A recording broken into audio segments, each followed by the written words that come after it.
I am Morgan Houghton.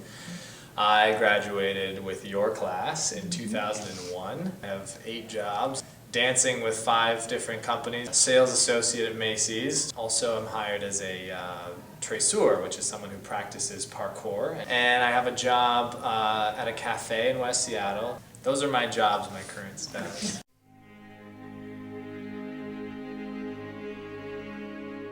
When I was in Japan in college again, we had 7 people in our center, and 2 of us had been kindergarten through 12th grade Waldorf.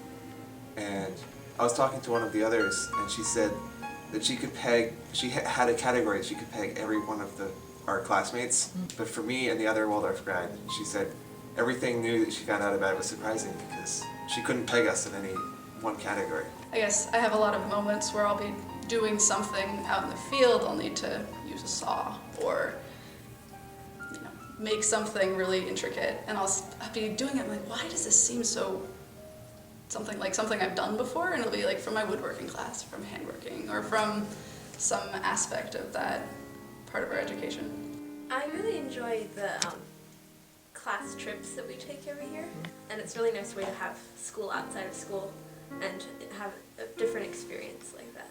I don't always recognize the ways that it's affected me, but I recognize that other people are very different in their approach to the world, and so I think that the way it's seemed to come up the most is in my ability just to see how wholesome the world is, how many things are connected, and how it's given me a perspective on accepting and being interested in everything. It's the incorporation of art into the curriculum, which really, in addition to the class trips and other activities that we did in a more hands-on approach than traditional education, really it gave me the intellectual and artistic background that served me well later on. I still hang out with a couple people, and I work with one of the girls from my 8th grade class, and we just, it's kind of like having an extra family. Like, they're always going to be there, and they're some of the best friends that I could ever ask for. I work at the Grateful Bread, which is in the neighborhood, and some parents have come in and they've recognized me as an old Waldorf student, and they've asked me questions about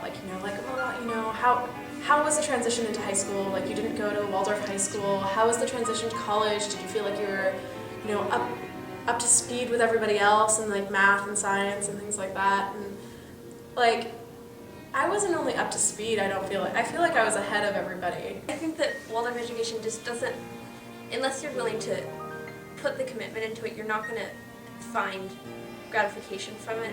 I feel that if you stick it out and really trust that there's going to be some positive aspect of this type of alternative education, that the results will be rewarding. One of the great things that I took away from my experiences in life is that nothing is perfect for anybody, and I would still say that Waldorf is not perfect for everybody, but that it absolutely should be a consideration and a very high one.